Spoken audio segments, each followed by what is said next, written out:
Assalamualaikum warahmatullahi wabarakatuh. Di sini saya dan teman sekelompok saya akan menjelaskan analisa studi kelayakan bisnis pada PT Hanjaya Mandala Sempurna. Sebelumnya, perkenalkan saya Suci Rahmadani Harha dengan NPM 2105170124, teman sekelompok saya Mutiara Yasin Dalimunte dengan NPM 2105170144, dan teman sekelompok saya Syahrani Ananda Syahna dengan NPM 2105170119. Pertama-tama saya akan menjelaskan pengertian studi kelayakan bisnis. Studi kelayakan bisnis adalah suatu studi yang mengukur kelayakan suatu proyek bisnis yang berfokus pada identifikasi potensi masalah. Harapannya, usaha yang dijalankan nantinya akan dapat bertahan lama dan jauh dari potensi rugi. Studi kelayakan bisnis dapat mengidentifikasi potensi masalah, juga membahas bagaimana solusi atas masalah tersebut. Misalnya seperti masalah mengenai operasional dan bagaimana bisnis berjalan nantinya. Selanjutnya, tujuan dari studi kelayakan bisnis. Studi kelayakan bisnis bertujuan untuk menilai peluang proyek bisnis. Apakah bisnis tersebut layak dilanjutkan atau tidak? Apabila layak diteruskan, maka dapat dilakukan upaya untuk melindungi dari resiko. Studi kelayakan bisnis yang dilakukan secara mendalam dapat membantu menjalankan elemen penting usaha seperti pemasaran dan lainnya, sebab studi kelayakan bisnis memberikan gambaran situasi yang akan dihadapi nantinya. Selanjutnya, profil PT Hanjaya Mandala Sempurna. PT Hanjaya Mandala Sempurna adalah perusahaan rokok terbesar ketiga di Indonesia yang kantor pusatnya berada di Surabaya, Jawa Timur. Perusahaan ini dulunya yang dimiliki oleh keluarga Sempurna. Namun, sejak Maret tahun 2005, kepemilikan mayoritasnya berpindah tangan ke Philip Morris, pemilik perusahaan rokok terbesar di dunia dari Amerika Serikat. Perusahaan ini adalah produsen sejumlah merek rokok kretek ternama, seperti Sampurna Hijau, Sampurna Amil, dan Raja Kretek yang melegenda Jisamsu. Kini, Hanjaya Mandala Sempurna juga mendistribusikan merek Marlboro di Indonesia, yang merupakan merek rokok terlaris di dunia. Selanjutnya, aspek pasar dan pemasaran, yaitu analisis SWOT, Strength, Weakness, Opportunity, dan Threats PT Hanjaya Mandala Sempurna. Yang pertama ada strength, yaitu kualitas bahan baku.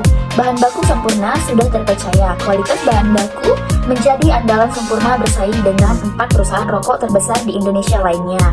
Lalu menguasai pangsa pasar. Produk-produk rokok Sempurna secara keseluruhan menguasai pangsa pasar di Indonesia dengan pangsa pasar 24,2%. Lalu, kredibilitas perusahaan. Kredibilitas perusahaan tidak dibangun dalam semalam, melainkan dengan banyaknya rintangan yang dihadapi dan berbagai prestasi yang telah ditorehkan. Lalu, budaya perusahaan. Budaya perusahaan PT Hanjaya Mandala Sempurna yaitu dengan menjiwai seluruh aktivitas karyawan sehingga kinerja karyawan menjadi lebih baik dan efisien. Yang kedua ada weakness. Weakness PT Hanjaya Mandala Sempurna adalah harga yang cukup mahal, yaitu menjadi kelemahan PT Hanjaya Mandala Sempurna di mata kompetitor. Lalu kurangnya diminati produk-produk SKM mild di internasional. Lalu yang terakhir, kalahnya pangsa pasar SKM filter dari para pesaing. Yang ketiga ada opportunity. Maksudnya Philip Morris sebagai mitra bisnis PT Hanjaya Mandala Sempurna. Maksudnya Philip Morris yang notabene termasuk perusahaan rokok besar dunia memudahkan Sempurna untuk mengekspansi bisnisnya ke luar negeri. Lalu ada tren pasar positif untuk rokok low nikotin di Indonesia. Yang keempat ada threats, yaitu regulasi dan perda mengenai anti rokok. Dan yang terakhir kompetitor dari rokok jenis mild. Selanjutnya di sini saya akan menjelaskan tentang aspek teknis dan manajemen.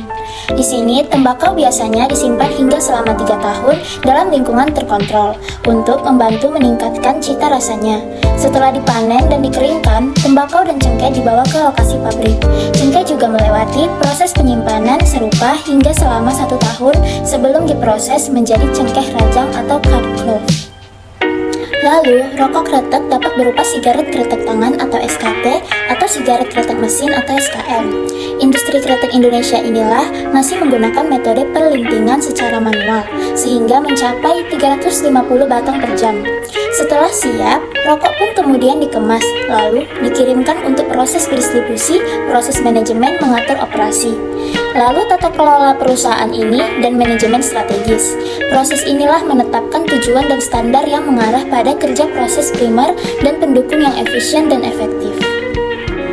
Jadi, di aspek manajemen ini, PT HM Sampurna ini pun menggunakan teori manajemen sistem.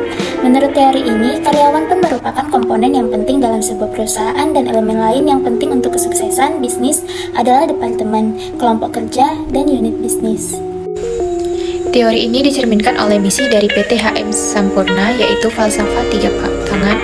Tiga tangan yang dimaksud adalah perokok dewasa, karyawan, mitra usaha, dan masyarakat luas.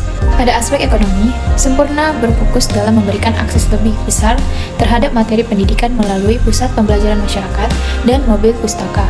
Sampurna juga mengoperasikan perpustakaan karyawan di pabrik Surabaya, Jawa Timur, memberikan beasiswa bagi pelajar dan mahasiswa di berbagai sekolah dan perguruan tinggi, baik negeri maupun swasta.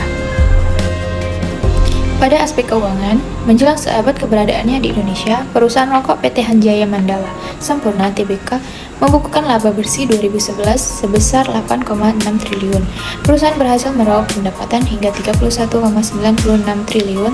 Sampurna mencatat produksi rokok selama 2011 meningkat menjadi 16,4% menjadi 91,7 miliar batang. Pertumbuhan yang dicapai HM Sampurna itu melampaui rata-rata industri rokok nasional. Baiklah, kesimpulan yang dapat kita ambil ialah perusahaan Sampurna merupakan perusahaan rokok terbesar di Indonesia. Dengan melakukan diversifikasi dengan berbagai merek dan produk, merupakan suatu langkah yang dijalankan oleh PT Sampurna agar perusahaan menjadi income stabil karena akan kestabilan produk life cycle. PT HM Sampurna dapat menjadi perusahaan tembakau terkemuka di dunia dengan selalu belajar dari analisis SWOT, karena dengan SWOT kita bisa menciptakan strategi untuk kemajuan perusahaan, yakni dengan meningkatkan strength dan opportunity, dan kemudian memperkecil weakness dan threat.